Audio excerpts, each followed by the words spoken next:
All right, buddy. Let's talk about Thriller Bark. So right here, this is not gonna be like a deep dive review on Thriller Bark, all that shit, like the foreshadowing, the goods, the bads. It's gonna be like mine. It's just actually gonna be my. It's gonna be a lot my thoughts. So this shit's gonna be everywhere. But that's kind of the point of this video. I'm just gonna on my actual thoughts on this arc. So let's get into it, man. So one of my problems from the arc, like off the get go, was it felt like there was no development from the other arc. Like we went straight, we went straight from Annie's lobbies. Like shit was crazy, everything was heated, and then we get to Thriller Bark, and it feels like nothing happened the last arc. Like nothing happened with Usopp and Luffy, the whole crew. Like, it felt like everything from last arc was scratched. Like, we started from nothing, which I did not like at all, to be honest with y'all. Right when I started Thriller Bark, that shit, I was not feeling it, man. Cause I was like, hold up, man. What happened to all the character development we got from the other arc? All the trauma from Luffy, Usopp, all that shit. The Mary is no longer with us. Like, what the fuck is happening, man? And that was like but I will not lie. We did, towards the end of the arc, we did get, like, obviously a reminder of Lucci with Luffy, all that shit, which was nice, but then at the same time, man, that shit was legit at the end of the arc, which that was one of my mains right there. And the next one was that we went from Annie's to Thriller Bark, man. Come on, Oda. You really, man, Oda did us dirty, man. Oda did us early. We went from Annie's lobby. We saw Lucci versus Luffy. Robin's backstory, which was amazing. Soka King Usopp. Oh, that arc was the first time we saw solid animation in One Piece, man. Like the fights, they put some Sakuga in there, especially with Lucci versus Luffy. And then we went from there to Thriller Bark, man. Holy shit, that shit was a pain in the ass, man. And that shit was something else. Let's get into Moria. My guy Moria, man. I don't know if I'm just saying this because I just finished the arc and it's still fresh in my mind, like the experience of the arc. But Moria is probably the worst villain ever in One Piece, man. Like, this motherfucker is the worst arc. The motherfucker a warlord? He's a weakling. Like, he's a warlord that, like, they gotta build, like, oh, they gotta do these warlords justice. Like, amazing backstory, amazing design. His design looked horrible, by the way, which I did not fuck with at all, man. He was just laughing, he, bring back. Like, come on now, man. Like, he's a warlord. Let's see some good shit, man. At least with Crocodile, he got defeated. He was somewhat interesting, man. He was at least somewhat interesting. And then the fights, man. The fights were not it, man. Like, they were not it at all.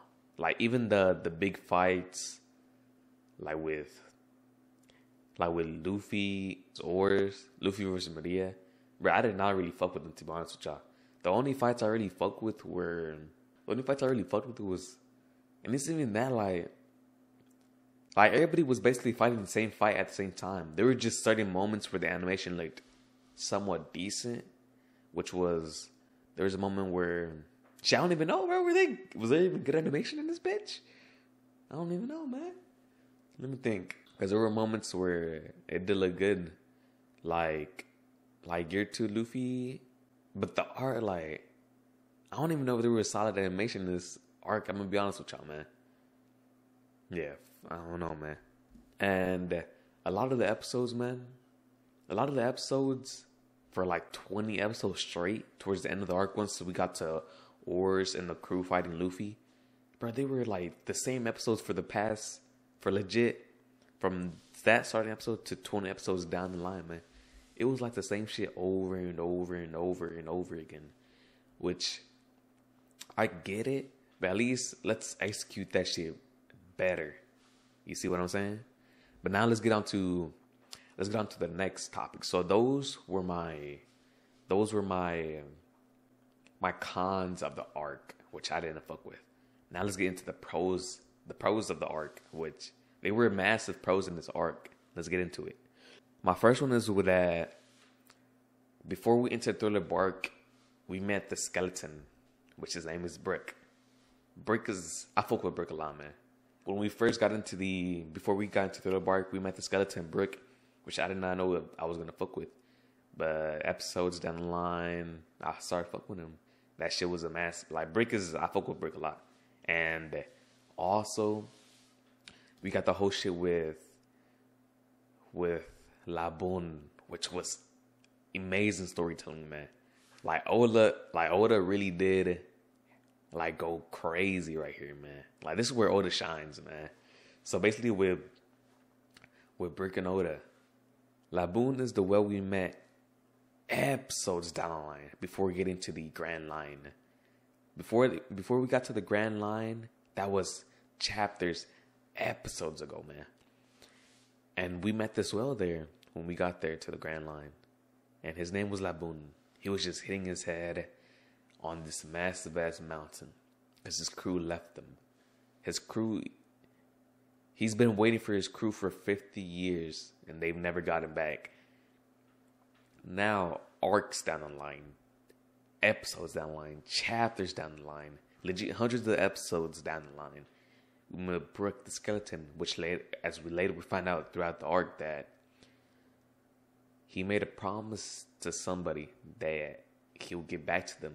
And as we find out later on down the line, that someone was Laboon. He made a promise to Laboon that him and his crew will get back to him once they travel the whole world.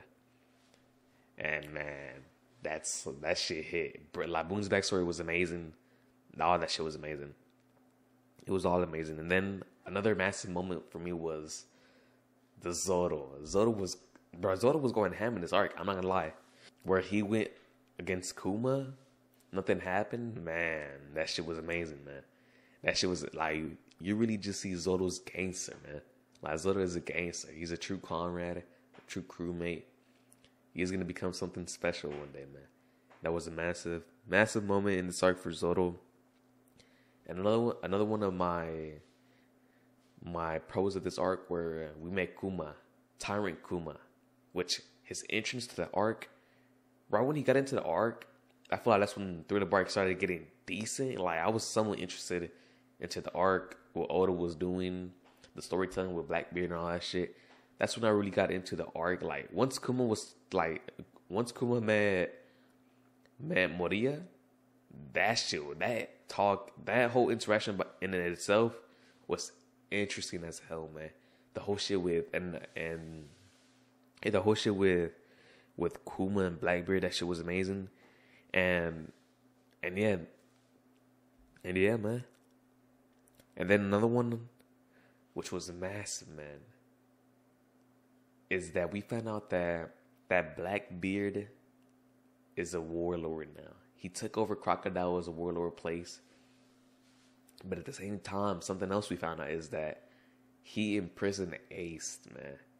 Which obviously I know what happens like in Marineford, all that shit with Ace and everything. But we're already building up towards that shit and everything, which is amazing, man. And okay, so now let's go into the foreshadowing. I want to go into the foreshadowing now.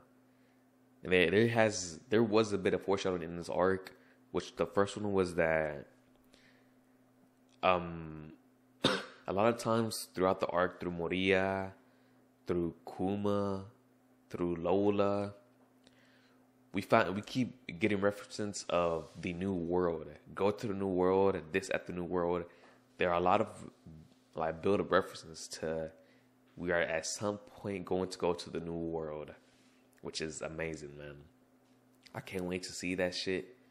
I can't wait to see that shit overall, man. The new world, that shit sounds sick. It sounds so sick. And another foreshadowing is that Ace is in danger.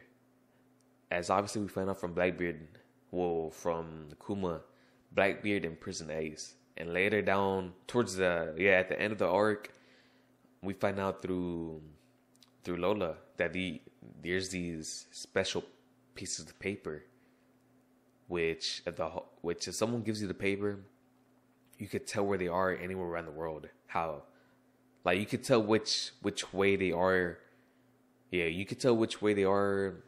Like, you can tell which way they're facing by the piece of paper, by the way I don't even know how to explain it. I'm gonna be real with y'all. Like, it's just a piece of paper, and it tells you the direction that person is at, and basically through that paper as well. Through that paper as well.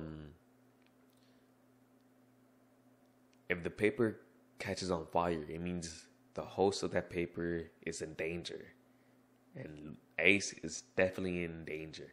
Because as we found out as well, which this was massive by Oda's foreshadowing skills as well. Because at Alabasta, he gave Luffy a white piece of paper, and episodes down the line as well, we find out that that piece of paper actually means something. It's so that Luffy could tell which direction Ace is at. But through what we find out through these right here is if the paper catches on fire and is disintegrated, it means the host, it's nearing its death. It's in some sort of trouble, man. So we find out that Ace is in trouble, which I like a lot, man. Which I like a lot. And also with Lola's mom, there's a possibility we might meet Lola's mom at some point throughout the upcoming arcs through Lola. Everybody's saying that Lola's mom is a outstanding pirate ship. Like, she's a pirate. And not only that, Lola gets a piece of the paper that her mom gave to Lola, which in terms Lola gave that half piece of paper to Nami, which if Lola told him, if you ever get in trouble, if you ever need help, use this paper to get to my mom. My mom will see what she can do for y'all. And I just like all the foreshadowing, man. The next one is Kaido's name. Kaido's name's got bomb dropped on us on this arc when I believe they were saying that Moria fought Kaido, I think, in the New World, which was crazy. I obviously know who Kaido is and everything. And we also got the name towards the end of the arc because we are going supposedly to Fisherman's Island. The name of Hancock, I obviously know who Hancock is as well. Yeah, I know who that is as well.